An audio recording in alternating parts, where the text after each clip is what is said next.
আজকে আমি তোমাদের রান্না করে দেখাবো বিয়ে বাড়ির স্টাইলে ফুলকপি রোস্ট। ভিডিওটা একদম স্কিপ করো না। হ্যালো এভরিওয়ান, নতুন আরেকটা রেসিপি নিয়ে তোমাদের সামনে চলে এলাম। তো কেমন আছো আমার বন্ধুরা? ভালো আছো তো?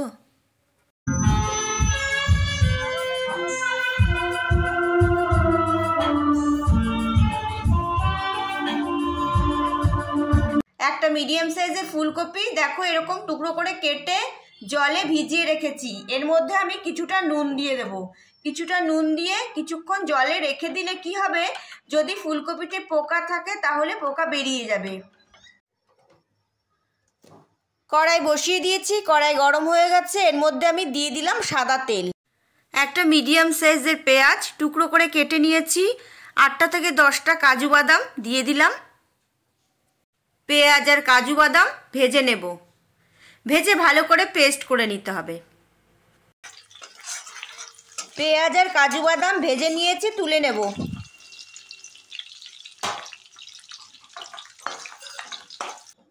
পেঁয়াজ আর কাজু বাদাম ভেজে তুলে নিয়েছি, একটু ঠান্ডা করে পেস্ট করে নেব। এবার আমি ফুলকপি ভেজে নেব। ফুলকপি খুব ভালো করে ধুয়ে পরিষ্কার করে নিয়েছি।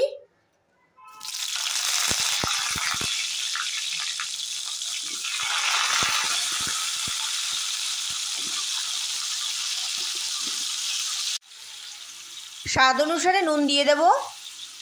ফুলকপি ভালো করে ভেজে নিতে হবে। ফুলকপি ভালো করে ভেজে নিয়েছি, তুলে নেব।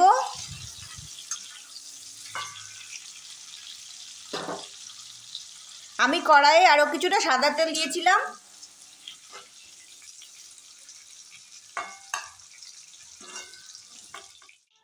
এবার আমি দিয়ে দেব ফোড়ন, একটা শুকনো লঙ্কা, 2টো এলাচ, 1 টুকরো দারচিনি, 2টো লবঙ্গ, তেজপাতা দিয়ে দিলাম। আঁচ কমিয়ে দিলাম। যখন ফোড়ন থেকে সুগন্ধ বেরিয়ে আসবে দিয়ে দেব আদা রসুন বাটা। দেব আদা রসুন বাটা 1 চামচ। ভালো করে কষিয়ে নেব। আর তোমরা যখন কষাবে অবশ্যই আঁচটা কমিয়ে কষাবে।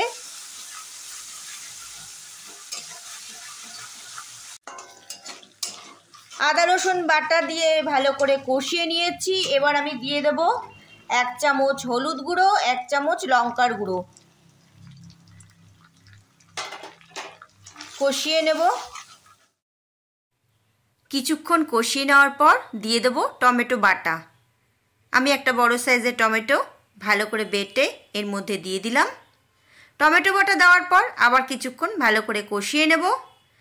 এবার আমি এর মধ্যে দিয়ে দেব কাজু বাদাম আর যে পেঁয়াজের পেস্ট করে রেখেছিলাম দিয়ে দিলাম।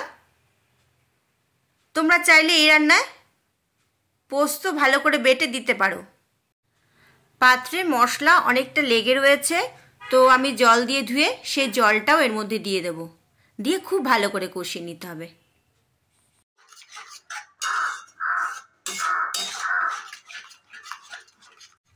তোমরা এই রান্নায় মটরশুঁটি দিতে পারো, খুব ভালো লাগবে।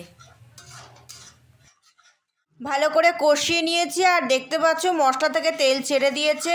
এবার এর মধ্যে আমি দিয়ে দেব 1/2 চামচ জিরের গুঁড়ো, 1/2 চামচ ধনের গুঁড়ো আর সামান্য চিনি। ঝাল আর মিষ্টি তোমাদের টেস্ট বুঝে দেবে। আবারও ভালো করে কষিয়ে নিতে হবে। দিয়ে দেব 2 চামচ টক দই। আর টক দই তোমরা ভালো করে ফেটিয়ে তারপর রান্না ইউজ করবে।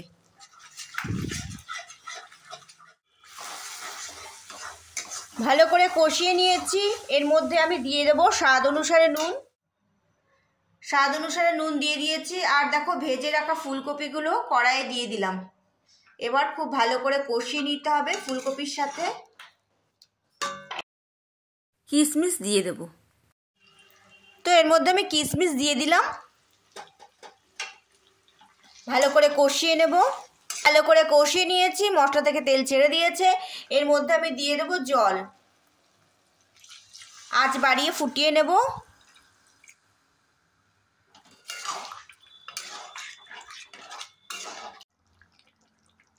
আর একটু নুন লাগবে, তো আমি আর একটু নুন ছড়িয়ে দিলাম। তো আমার রান্না কমপ্লিট। ওপর থেকে ধনেপাতা কুচি ছড়িয়ে দেব। তোমরা চাইলে একটু গরম মশলা গুঁড়ো দিতে পারো। কিছুক্ষণ পর তোমাদের সার্ভ করে দেখাচ্ছি। তো বন্ধুরা, দেরি না করে আজকে ট্রাই করো আর আমাকে জানাও কেমন লাগলো। রেসিপিটি ভালো লাগলে লাইক, শেয়ার, সাবস্ক্রাইব করতে একদম ভুলবেন না। ভালো থাকুন, সুস্থ থাকুন। খুব তাড়াতাড়ি আপনাদের সাথে আবার দেখা হচ্ছে। ততক্ষণের জন্যে বাই। Love you all.